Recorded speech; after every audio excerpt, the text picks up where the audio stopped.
হৃদয়ে মম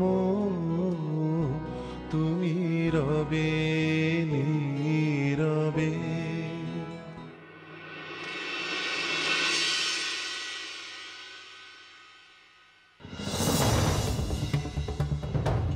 এখন তোমাকে আমাদের ছেলে বলে ভাবতে আমাদের লজ্জা করে।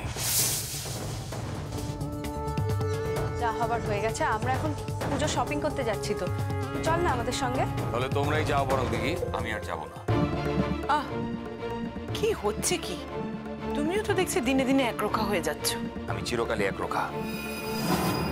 আমি যখন আমার ছেলেকে চিনতে পারি না, তখন তার সঙ্গে ভদ্রতাটুকুও আমি রক্ষা করতে পারবো না। তাই আমি এখন এই ভদ্রতাটুকু আমি রাখতে পারছি না। আবির যদি যায় যাক, আমি যাব না। না বাবা, কোনো চিন্তা নেই, আমি যাচ্ছি না, তোমরাই যাও। শালুক, এখন ভালো আছো? আচ্ছা না, এই সময় তোমার বেশি ধকল নেওয়া উচিত নয়। এত বড় একটা অসুখ থেকে উঠলে। তোমাকে এত বেশি ভাবতে কে বলেছে শালুককে নিয়ে? আমরা কি মরে গেছি? আমরা দিব্যি বেঁচে আছি। আমাদের যা ভালো মনে হয়েছে আমরা তাই করেছি, আর যা ভালো মনে হবে তাই করব। তোমার তো শালুককে নিয়ে ভাবার কোনো অধিকার নেই। তুমি যার পরিচয় দিতে লজ্জা পাও, যার পরিচয় তুমি দাও না, তার কোনো ব্যাপারে তুমি মাথা ঘামাবে না।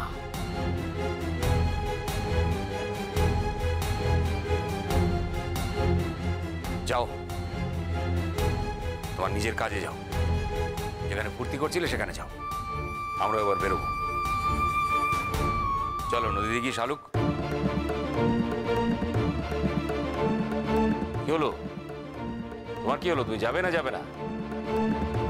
এমন লেখাপড়া করতে এলি আবির, যে বাড়ির সবার সঙ্গে সম্পর্কটাই শেষ করে দিলি। আমি তো তোর মা, মা হয়ে তোকে বলছি, এইভাবে বেশি দিন ভালো লাগবে না রে। বাড়িতেই তোকে ফিরতে হবে। তবে সেদিন শালুক তোকে মেনে নেবে কিনা সেটা একটু ভেবে দেখিস। সোনা বন্ধুরে,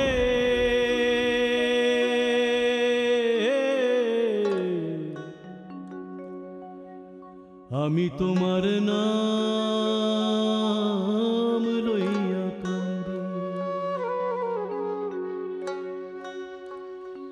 আরে গগনেতে ডাকে দে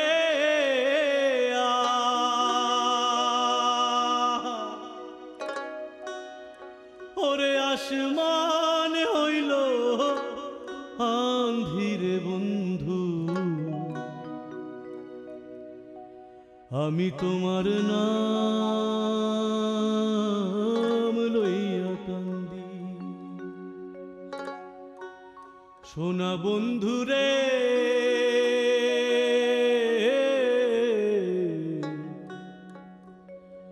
আমি তোমার নাম লইয়া কান্দি।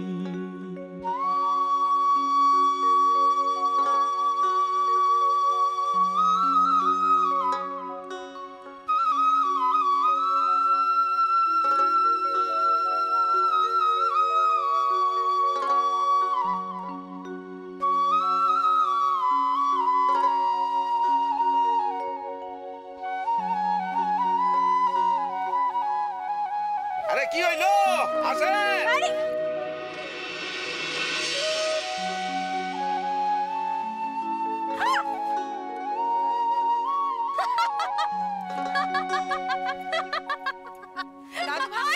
তোমার বাড়ি আমার বাড়ি, মধ্যে সুর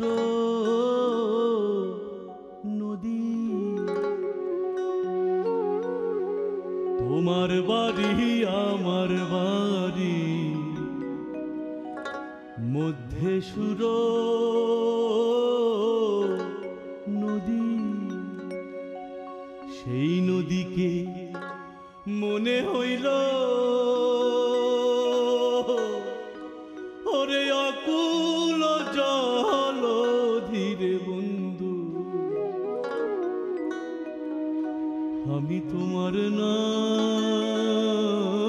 লইয়া কান্দি সোনা বন্ধুরে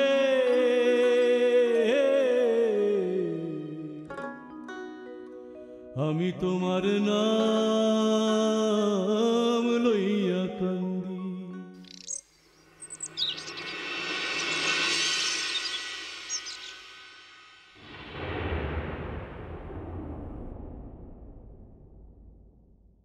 উফ বড় বাবু, আমার শাড়ি দুটো যা হয়েছে না, আর ঠিক ততটাই ভালো হয়েছে সালোয়ার কামিজটা। আরে তোরাই তো সব পছন্দ করে কিনলি, আমাকে এত কমপ্লিমেন্ট দিচ্ছিস কেন? কি যে বলো বড় বাবু, তোমাকে কমপ্লিমেন্ট দেবো না? তুমি ছাড়া এসব আবার হয় নাকি? জানিস শালুক, ছোটবেলা থেকে বড় মামু আমাদের নিয়ে এসে না কফি টফি খাওয়াতো, আর তারপরেই বলতো কি যা পছন্দ কর। আর আমাদের বড়দের ছিল 4টে, সপ্তমী, অষ্টমী, নবমী, দশমী। আর সেই ট্র্যাডিশন এখনো চলছে এখন। চালু, তোর পছন্দ হয়েছে তো? হ্যাঁ মা, খুব পছন্দ হয়েছে। এত দামি জামা কাপড় আমি তো আগে কোনোদিনও পরিনি। পুজোর সময় এত এত জামা কাপড় আমি ভাবতেও পারি না গো। গ্রামে থাকতে ঠিক প্রত্যেক বছর পুজোর সময় না একটা করে নতুন জামা কাপড় কিনে দিত। কি করে দিত কে জানে, কোথা থেকে টাকা পেতো সেটাও বলতো না। এখন বুঝতে পারি, দিদিন সেলাই করে টাকা রোজগার করতো, আর সেই টাকা দিয়ে আমাদের 3 ভাই বোনকে পুজোর সময় জামা কাপড় কিনে দিত। একদিন কষ্ট করেছিস বলেই তোর মূল্যবোধটা অনেকের থেকে অনেক বেশি শক্ত রে মা। মানুষের জানিস তো একটু একটু কষ্ট করা উচিত। বড় মামু, হ্যাঁ বল। বলছিলাম যে আমরা তো আবিরের জন্য জামা কিনলাম। আমি কিনিনি, তোমার মামি কিনেছে, তাই আমরা কথাটা বলো। বড় মামু, তুমি এত রাগ করছো কেন? দেখো, ওকে তো আমরা যথেষ্ট অপমান করেছি আর যথেষ্ট বকাবকিও করেছি। আমার ছেলেটা বরাবরেরই অভিমানী ছিল, চাপা ছেলে। ওর সঙ্গে এমন ব্যবহার করা হচ্ছে, বলা যায় না শেষমেশ যদি মন ঘুমড়ে কিছু একটা। মা,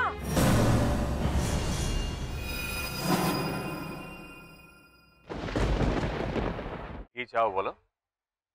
ছেলের হোস্টেলে গিয়ে ছেলের কাছে ক্ষমা চাইতে হবে? যদি তাই চাও তো করছি। আমি সে কথা বলিনি। আমরা ছেলেটার সঙ্গে যা ব্যবহার করলাম, তাতে কি আরো পুজোর সময় বাড়ি আসবে? আসবে না। তাহলে পুজোর জন্য কেনাকাটা করা জিনিসপত্রগুলো কি বাড়িতেই পড়ে থাকবে? কি বলতে চাইছো সোজা করে বলো তো। দেখো, আমরা তো পরশুদিনই চলে যাচ্ছি, তাই বলছিলাম যদি ছেলেটার সঙ্গে গিয়ে একটু দেখা করে আসতাম, তাহলে জিনিসপত্রগুলোও দিয়ে আসা যেত। আমি পারবো না। তোমার যদি যেতে হয় নদী দিঘিদের সঙ্গে চলে যেও। থাক, আমারও আর যাওয়ার দরকার নেই।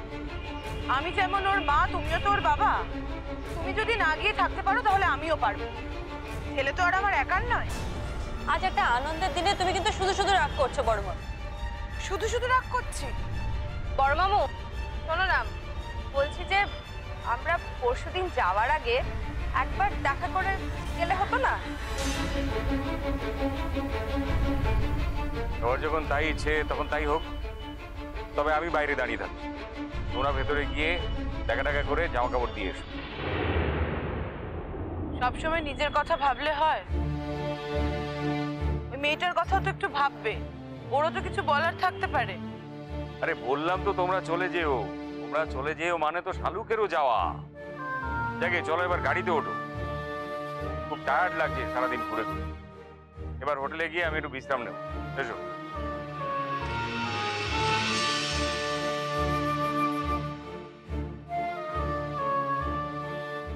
আয় শালুক, আয় আয় আয় তাড়াতাড়ি আয়। এই নদী, ওই দেখ ওই ডক্টর। কোন ডক্টর রে? আরে যিনি শালুকে ট্রিটমেন্ট করেছিলেন, যার সঙ্গে আমাদের দেখা করার কথা ছিল। তাই নাকি? কোনজন রে? আরে হ্যাঁ হ্যাঁ, ওই তো ওই বসা করে লম্বা মতো ভদ্রলোক, দেখো। ও ভালোই হলো, এখানেই দেখা হয়ে গেল। তা বললে তো আর হয় না। নয় ওনার চেম্বারে যেতে হবে, নয় ওনার বাড়িতে যেতে হবে। গিফট তো আর রাস্তায় দেওয়া যায় না। না, আলাপটা তো হয়ে যাবে। যা নদী দিঘি, তোরা ভদ্রলোকের সঙ্গে গিয়ে আলাপ কর, যা।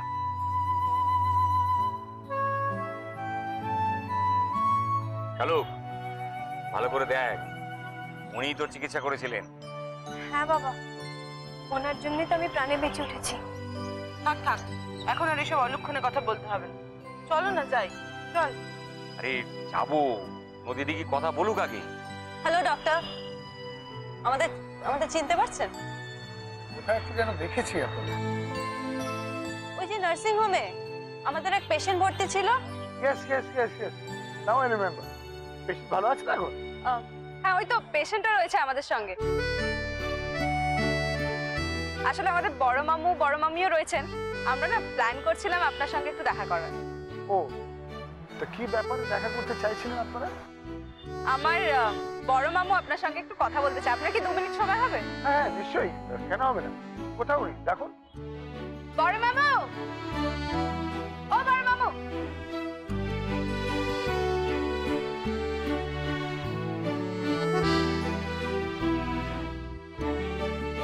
শালু, ডাক্তারবাবুকে প্রণাম করো, উনি তোমার জীবন বাঁচিয়েছেন। যাও যাও। থাক থাক মা, থাক।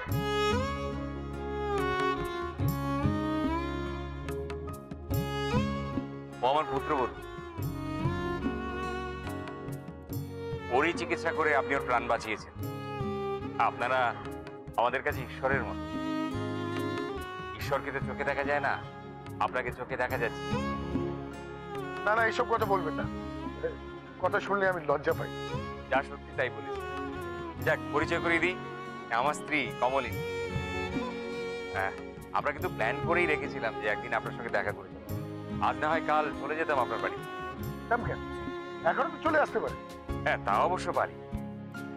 আপনার জন্য একটা সামান্য উপহার আছে, আপনি নিলে আমরা খুব খুশি হব। করেছেন কি আমার জন্য উপহার? কেন? বারে, আপনি আমাদের পেশেন্টকে বাঁচিয়েছেন, আমাদের একটু উপহার দিতে ইচ্ছে করে না আপনাকে? কি কথা বলছি? এটা তো আমার ডিউটি, এটাই তো আমার কাজ।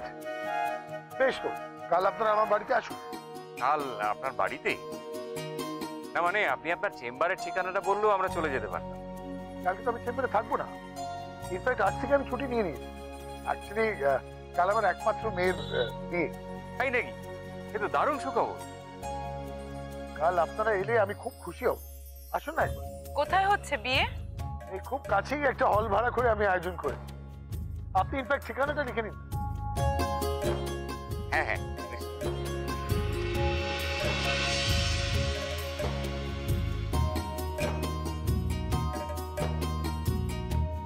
তাহলে আপনাকে একটা কথা দিই, কাল রাতে আপনারা আমার বাড়িতে আসবেন এবং ডিনার করে যাবেন। আচ্ছা আচ্ছা, ঠিক আছে।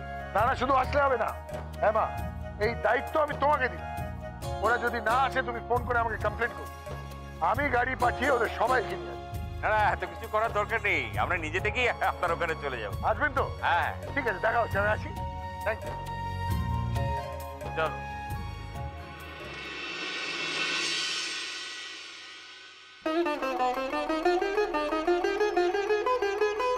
কি বলেছিলাম তোমায়?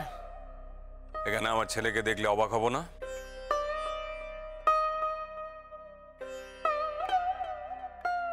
এই নাকি তোমার পড়াশোনার এত চাপ যে তুমি বাড়ি পর্যন্ত যেতে পারছো না। তো এখানে এখন তোমার ক্লাস চলছে বুঝি?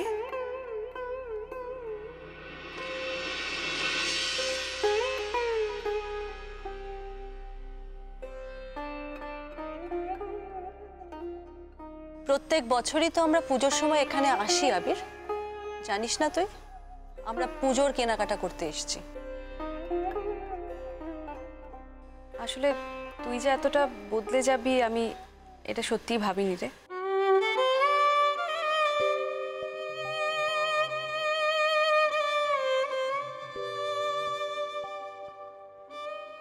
আমি বদলাইনি। তুমি ইঞ্চিতে ইঞ্চিতে বদলেছো। এখন তোমাকে আমাদের ছেলে বলে ভাবতে আমাদের লজ্জা করে।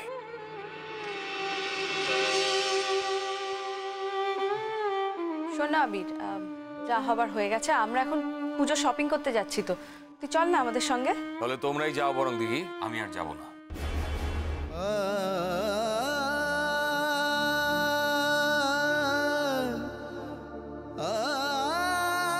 তোমার তো শালুককে নিয়ে ভাবার কোনো অধিকার নেই। তুমি যার পরিচয় দিতে লজ্জা পাও, যার পরিচয় তুমি দাও না, তার কোনো ব্যাপারে তুমি মাথা ঘামাবে না।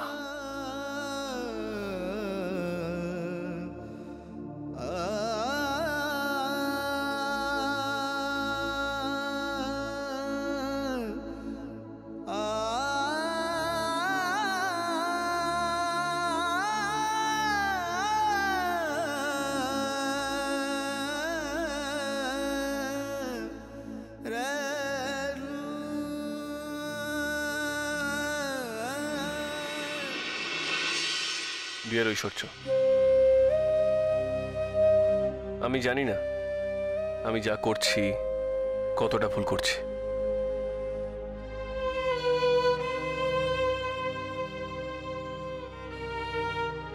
আর আমি এও জানি না আমি যা করেছিলাম তা কতটা ভুল। এখন তো মনে হচ্ছে আমার জীবনটা ভুলেই ভরে গেছে। জানো তো, খুব ইচ্ছে ছিল তোমাদের এই বড় শহরে এসে লেখাপড়া করে নিজেকে দাঁড় করাবো।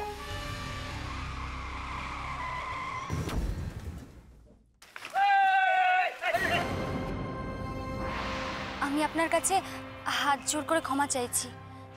একটা ভুল হয়তো হয়ে গেছে। অনেক স্বপ্ন নিয়ে এসেছিলাম, কিন্তু স্বপ্ন আমার আর পূরণ হলো না, তাই আগেই আমাকে চলে যেতে হচ্ছে।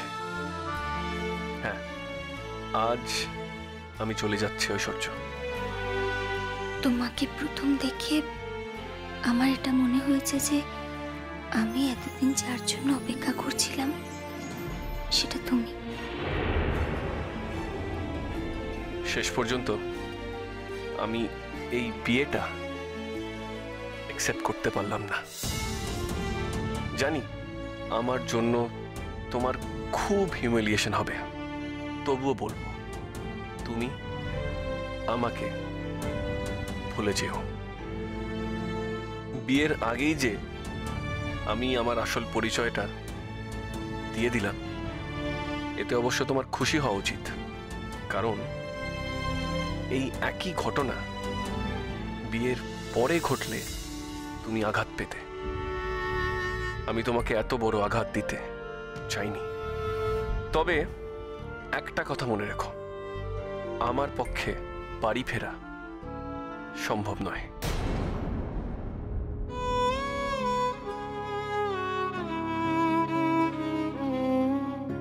আমি এখানে এসেছিলাম বাড়ির লোকের অনেক আশা এবং স্বপ্ন পূরণ করব বলে।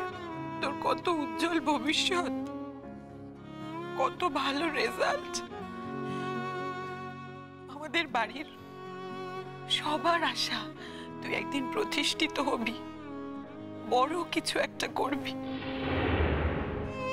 আজ এখান থেকে এইভাবে যখন হেরে ফিরে যাচ্ছি, তখন কিছুতেই বাড়ি ফিরে যেতে পারবো না। এই ভাঙা চোরা চেহারা নিয়ে আমি বাড়ির লোকের সামনে দাঁড়াবো না। অবশ্য আমি কোথায় যাচ্ছি তা নিজেও জানি না। এত বড় একটা পৃথিবীতে একটা না একটা জায়গা কি আমার জুটবে না?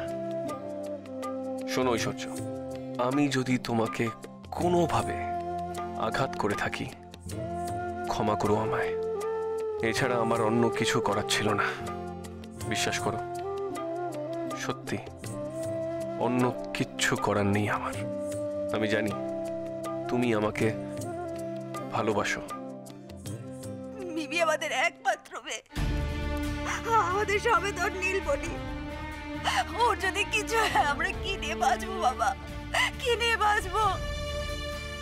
আমি জানতে চাই ওই বন্ধ ঘরের মধ্যে এমন কি কথা হয়েছিল তোমার সাথে যে তোমার চলে যাওয়ার পরে আমার মেয়ে খাওয়া দাওয়া বন্ধ করে এবং এই সুইসাইড অ্যাটেম্প করে। I'm honored.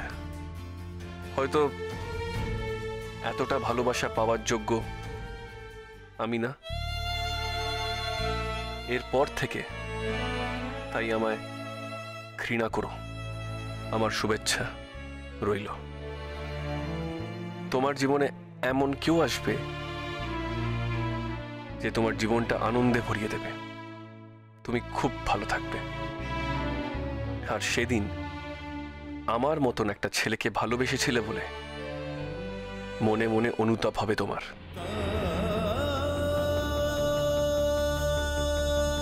আজ হয়তো আমার জন্য তোমাকে খুব এম্বারেসড হতে হবে, কিন্তু ভবিষ্যতের আশায় তুমি আজকের এই এম্বারেসমেন্ট মেনে নেবে।